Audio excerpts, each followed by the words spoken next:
दिल्ली के Shri Sharada institute of Indian management से निकली स्वामी चैतन्यानंद सरस्वती उर्फ पार्थ सारथी की कहानी किसी थ्रिलर से कम नहीं लगती, लेकिन ये हकीकत है एक ऐसा सच जिसने शिक्षा संस्थानों की पवित्रता, सुरक्षा और भरोसे पर गहरे सवाल खड़े कर दिए हैं। एफआईआर के मुताबिक चैतन्यानंद छात्राओं को देर रात व्हाट्सएप पर अश्लील मैसेज भेजता था। मेरे कमरे में आ जाओ, तुम्हें विदेश घुमाऊंगा, पैसा भी नहीं लगेगा, अगर मना किया तो फेल कर दूंगा। ये उसकी धमकी भरी भाषा थी। छात्राओं ने बताया कि विरोध करने पर उन्हें एग्जाम में नंबर काटने और करियर बर्बाद करने की धमकी दी जाती थी। ये मामला सिर्फ व्यक्तिगत शोषण का नहीं बल्कि एक संगठित तंत्र की ओर इशारा करता है, जिसमें बाबा अकेला नहीं था। पुलिस जांच में खुलासा हुआ कि संस्थान की 3 महिला वार्डन इस खेल का हिस्सा थी।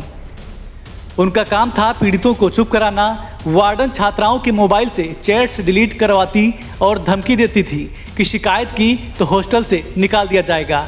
ये व्यवहार पीड़िताओं के जख्मों पर नमक छिड़कने जैसा था।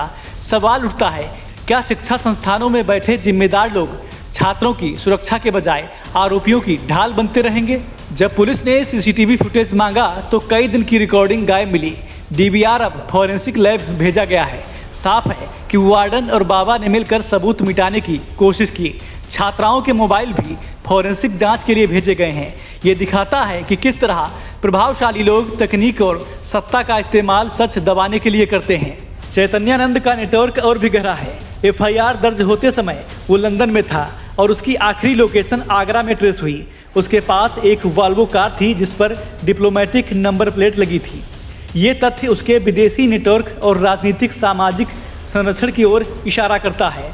गिरफ्तारी से बचने के लिए उसने दिल्ली हाईकोर्ट में अग्रिम जमानत की अर्जी डाली, लेकिन सुनवाई से पहले ही वापस ले ली। पुलिस का मानना है कि ये उसकी चाल थी ताकि वो एजेंसियों की सक्रियता को परख सके। बहरहाल ये मामला सिर्फ यौन शोषण तक सीमित नहीं। जिस मठ से वो जुड़ा था उसी प्रशासन ने शिकायत की कि बाबा ने संपत्ति और जमीन के मामले में भी धोखाधड़ी की है। यानी धर्म और शिक्षा की आड़ में उसने न सिर्फ छात्राओं का बल्कि पूरे संस्थान और मठ का विश्वास तोड़ा। इस मामले का सबसे भयावह पहलू ये है कि सब एक प्रतिष्ठित शैक्षणिक संस्थान के भीतर हुआ। शिक्षा संस्थान वो जगह होती है जहां माता पिता अपने बच्चों को सुरक्षित और नैतिक वातावरण में बढ़ते देखने की उम्मीद करते हैं, लेकिन जब वही संस्थान शोषण और अपराध का अड्डा बन जाए तो समाज का भरोसा हिल जाता है। ये घटना दिखाती है कि गुरु और आचार्य के मुखौटे के पीछे किस तरह अपराध पनप सकता है।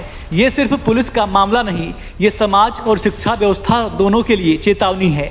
वार्डनों की भूमिका, संस्थान की चुप्पी और सबूतों से छेड़छाड़ इस बात की गवाही देते हैं कि हमारे संस्थानों में जवाबदेही का तंत्र बेहद कमजोर है। ऐसे मामलों में संस्थान की जिम्मेदारी तय करनी होगी।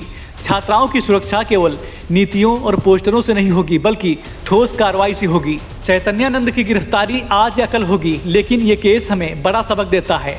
अगर शिक्षा के मंदिरों में शोषण और डर का माहौल रहेगा तो आने वाली पीढ़ियां विश्वास खो देंगी। ये मामला सिर्फ एक बाबा का नहीं बल्कि उस सोच का है जो धर्म, शक्ति और संस्थागत पद का इस्तेमाल करके मासूमों को दबाने की कोशिश करती है। दिल्ली पुलिस को चाहिए कि वो सिर्फ आरोपी को पकड़ने तक सीमित न रहें बल्कि इस पूरे नेटवर्क और संस्थागत मिलीभगत को बेनकाब करें। बहरहाल कानून का डर तभी दिखेगा जब समाज और व्यवस्था दोनों ये संदेश देंगे कि छात्राओं की आवाज़ दबाई नहीं जाएगी बल्कि सुनी जाएगी। चैतन्यानंद जैसे लोग जेल की सलाखों के पीछे हों और शिक्षा संस्थान फिर से विश्वास का गढ़ बने, यही इस केस की असली न्यायपूर्ण परिणति होगी। Special desk P18 news.